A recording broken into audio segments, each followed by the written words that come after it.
प्यारे बच्चों, आज हम बात करेंगे सेंटर ऑफ मास की।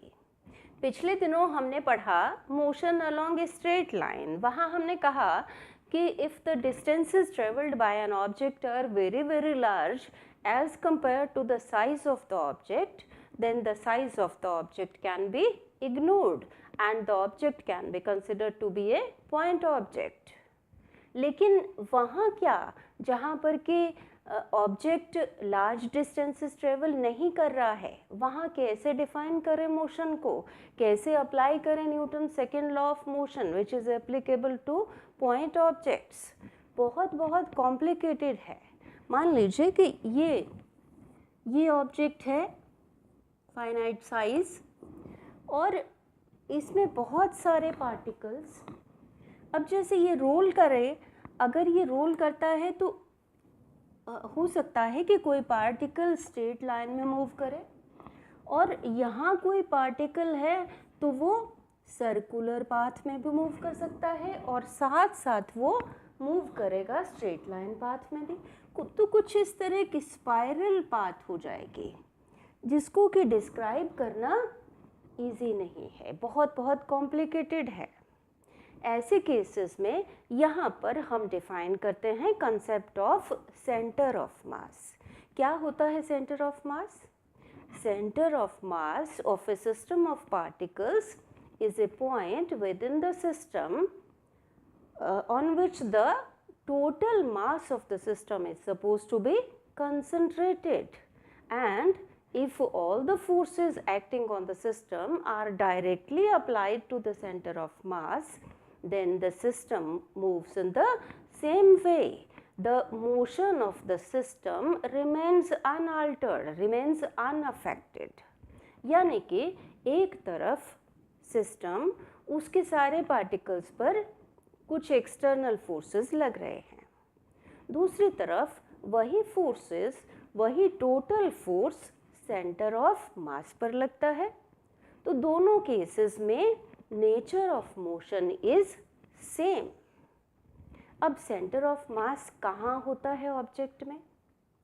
जितने भी रेगुलर ऑब्जेक्ट्स हैं, जैसे कि स्फीयर है, रेक्टेंगल है, जितनी भी रेगुलर ऑब्जेक्ट्स हैं, और अगर उनमें मास डिस्ट्रीब्यूशन यूनिफॉर्म है तो सेंटर ऑफ मास होता है उनके ज्योमेट्रिकल सेंटर पर। Centre of mass lies at the geometrical centre of the regular bodies.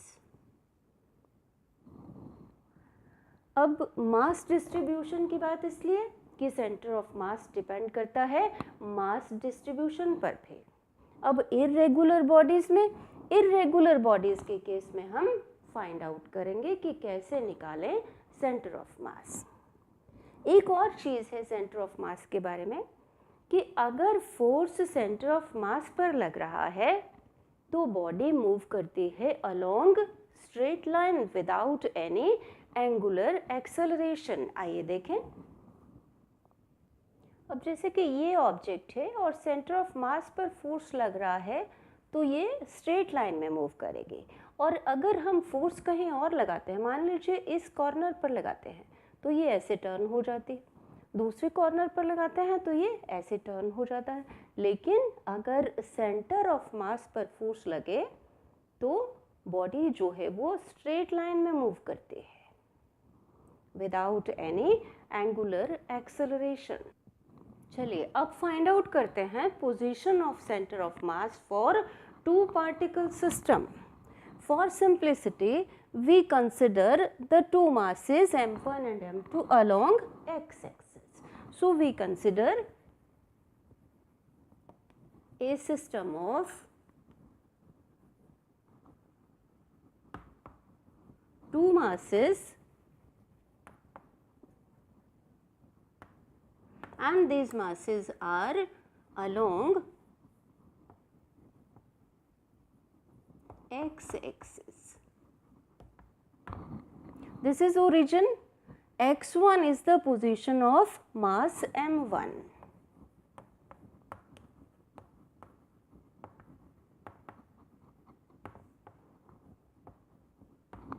x2 is the position of mass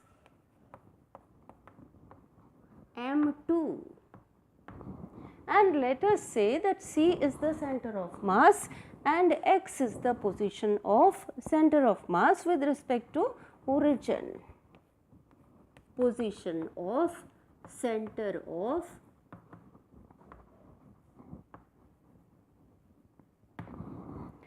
x equal to, ये पोजीशन कौन सी होती है, m1 x1 plus m2 x2 divided by m1 plus m2.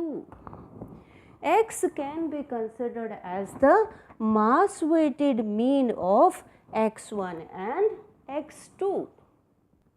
चलिए अब देखें कि अगर m1 और m2 सेम है उस केस में x की पोजीशन क्या होगी. If m1 equal to m2 equal to say m, x equal to m1 की जगह m लिखते, x1 प्लस m2 की जगह भी m लिखते, x2 divided by m1 plus m, तो ये आ जाएगा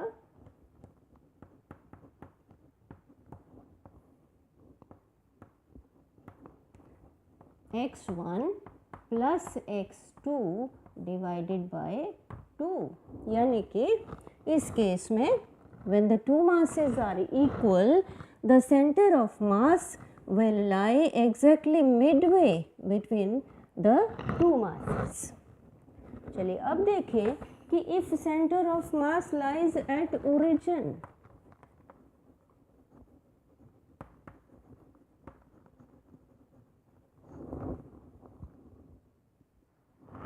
अगर सेंटर ऑफ मास लाई करता है ओरिजिन पर तो उस केस में x 0 हो जाएगा. Position of center of mass with respect to origin is 0. That is m1 x1 plus m2 x2 divided by m1 plus m2 equal to 0, और m1 x1 plus m2 x2 equal to 0, और m1 x1 equal to minus m2 x2. अब इस case में अगर x2 negative हो तो वो negative और ये नेगेटिव पॉजिटिव, x1 पॉजिटिव हो जाएगा. फिर if x2 is negative x1 will be positive. कुछ इस तरह से x2 अगर नेगेटिव है, इस तरफ है towards the left of the origin, तो मास m1 जो होगा वो राइट पर होगा. अगर मास m2 लेफ्ट पे है ओरिजिन से तो मास m1 राइट पे होगा. एक चीज़ और यहाँ से हम निकाल लेते हैं x1 over x2 equal to m2 over m1. अगर m2 बड़ा हो m1 से, if m2 is greater than m1, उस केस में x1 will be greater than x2. जो मास m1 है वो दूर होगा, x1 ज़्यादा होगा. इट मीन्स कि जो सेंटर ऑफ मास है that lies close to massive object, close to that object which have larger mass. चलिए अब फाइंड आउट करते हैं कि अगर ये दोनों मासेस प्लेन में हो तब सेंटर ऑफ मास की पोजीशन क्या होगी. आइए देखें. So let us consider a system of particles of masses m1 and m2. m1 is located at point A.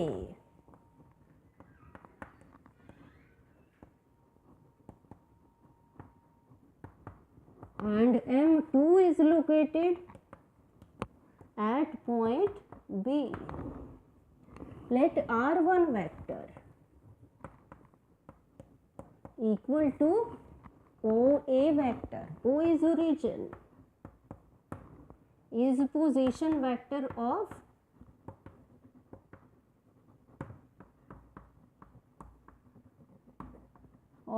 A, position vector of M1, and R2 vector equal to, ये R2 vector equal to OB vector is position vector of mass M2, और ये है center of mass, और R vector position vector of center of mass. R vector is equal to OC vector position vector of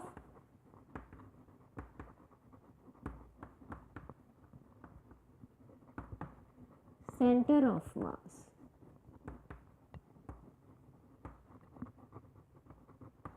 अब ये position vector कैसे लिखेंगे हम? R vector is equal to M1 R1 vector plus M2 R2 vector divided by M1 plus M2. चलिए इसको prove कर लेते हैं. वेलोसिटी ऑफ मास M1 कितनी हो जाएगी?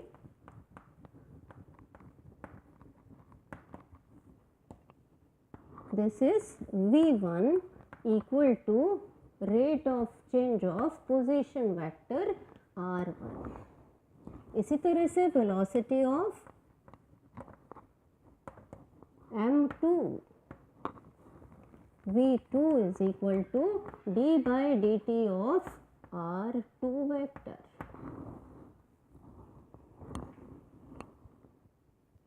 Let F1 vector is the external force acting on M1 and F2 is external force acting on M2.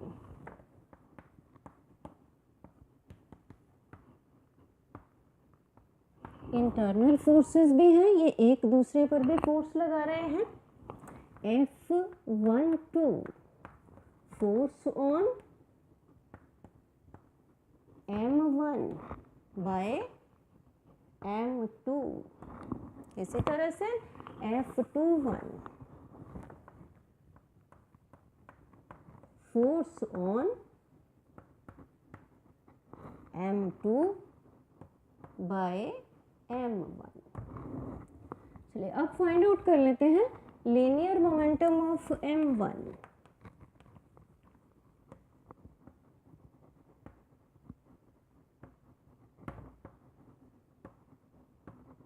Equal to M1 V1 और linear momentum of M2 equal to M2 into V2. अब Newton second law लगा लेते हैं क्योंकि हमने motion describe करनी है इस सिस्टम के. According to Newton's second law of motion,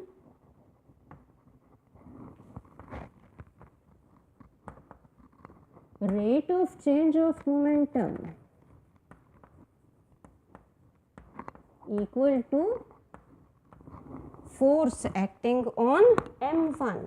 total force कितना लग रहा है? F1 plus F12. This is equation of motion for particle of mass M1. चलिए ऐसी इक्वेशन लिखते हैं पार्टिकल M2 के लिए.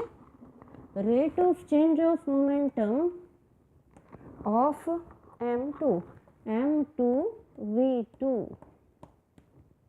equal to force acting on M2 external force plus internal force. अब क्योंकि ये मासेस M1 और M2 एक ही सिस्टम से रिलेटेड हैं तो इन दोनों को ऐड कर लेते हैं. d by dt of M1 V1 plus d by dt of M2 V2 equal to इस साइड पे F1 vector plus F2 vector plus F12 plus F21। तो ये इक्वेशन आ गई हमारे पास।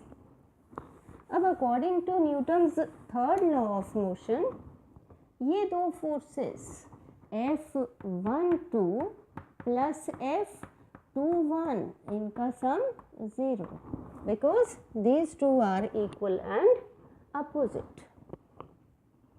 सो बाकी यहाँ पर d by D T of, यहाँ पर दोनों को इकट्ठा कर लेते हैं डेरिवेटिव की प्रॉपर्टी से, m1 v1 plus m2 v2 equal to, अब ये क्योंकि 0 हो गया तो बाकी बचे external forces F1 plus F2। अब total external force F1 plus F2, यहाँ से d by D T of m1 v1 को क्या लिखा था हमने, d by D T of r1 vector plus m2 into d by D T of r2 vector equal to F1 plus F2 को लिख लेते हैं F vector total external force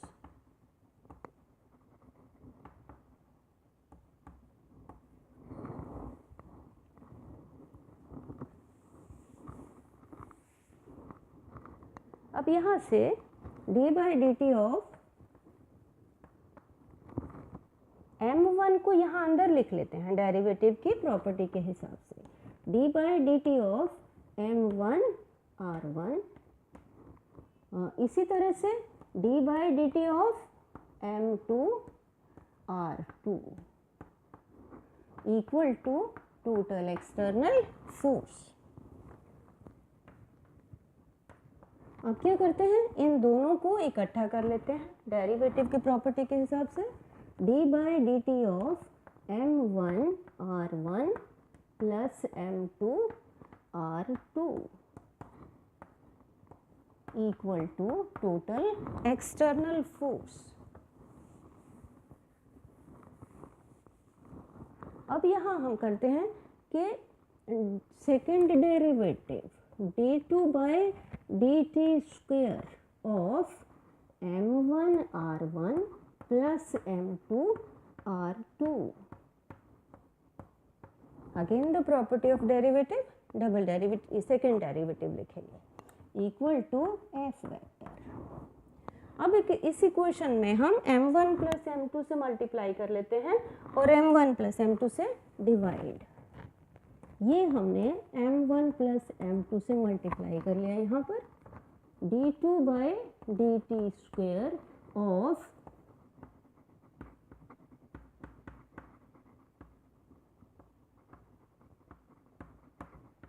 यहाँ हम डिवाइड कर देते हैं m1 प्लस m2 से equal to f vector.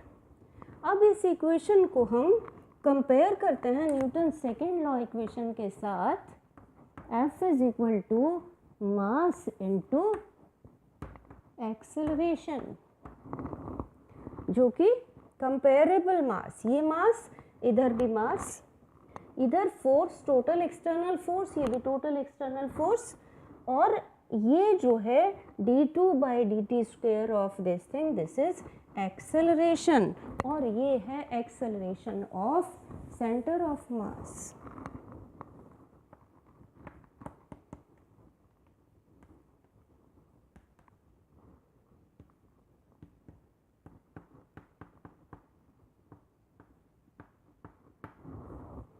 Over m1 plus m2।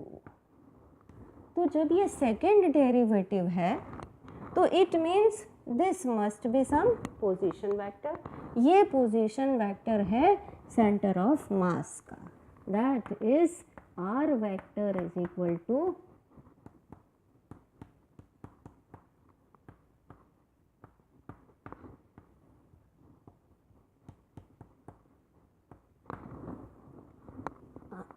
ये आर वेक्टर हमने फाइंड आउट कर लिया।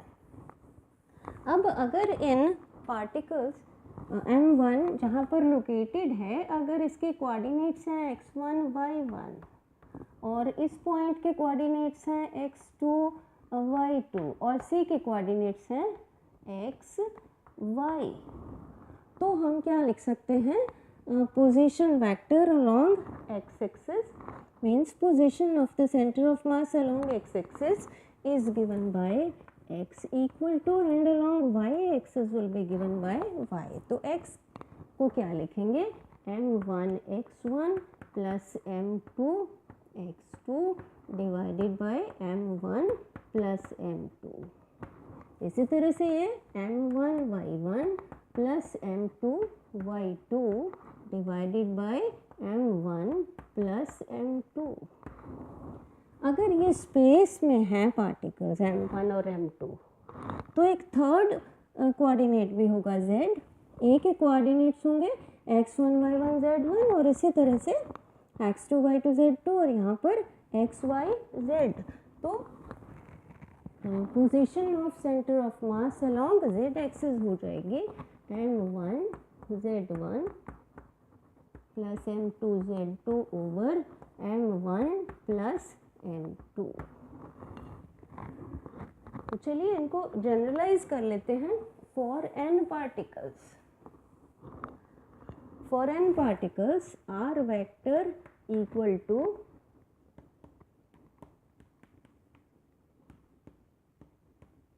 Plus so on mn rn divided by m1 plus m2 plus so on mn। तो इसको समेशन के फॉर्म में लिख सकते हैं, r vector is equal to summation mi ri I changing from 1 to n divided by summation, कैसे लिखेंगे, summation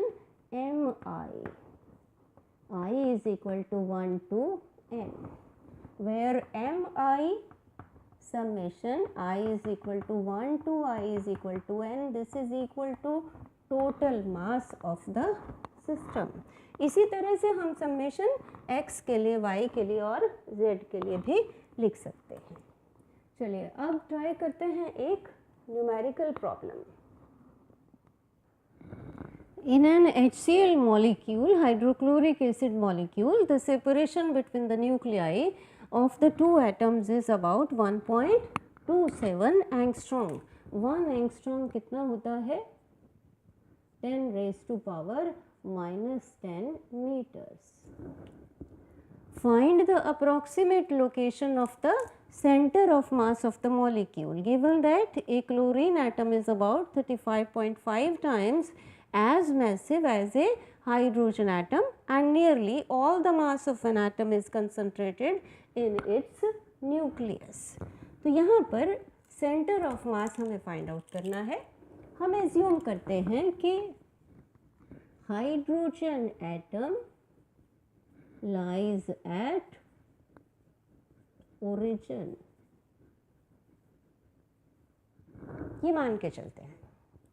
अब position of center of mass x equal to m1 x1 plus m2 x2 over m1 plus m2।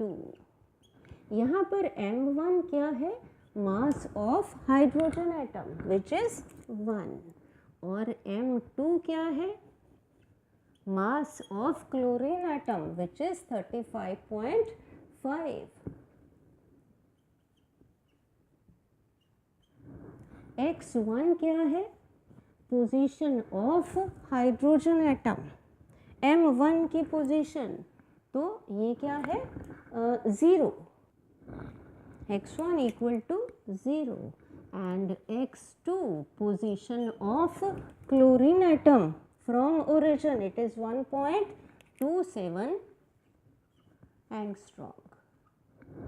तो अगर हम यहाँ से x find out करें तो क्या आ जाएगा, m1 की जगह m1 is 1 into x1 0 plus m2 is 35.5 into 1.27 divided by 1 plus m2 is 35.5. So this is 35.5 into 1.27 angstrom divided by 36.5. तो ये आ जाएगा x is equal to 1.235 angstrom. तो इसको लिख सकते हैं अप्रॉक्सीमेटली 1.24 angstrom. तो बच्चों इस टॉपिक को अच्छी तरह से समझ लें, न्यूमेरिकल्स ट्राई करें। Thank you.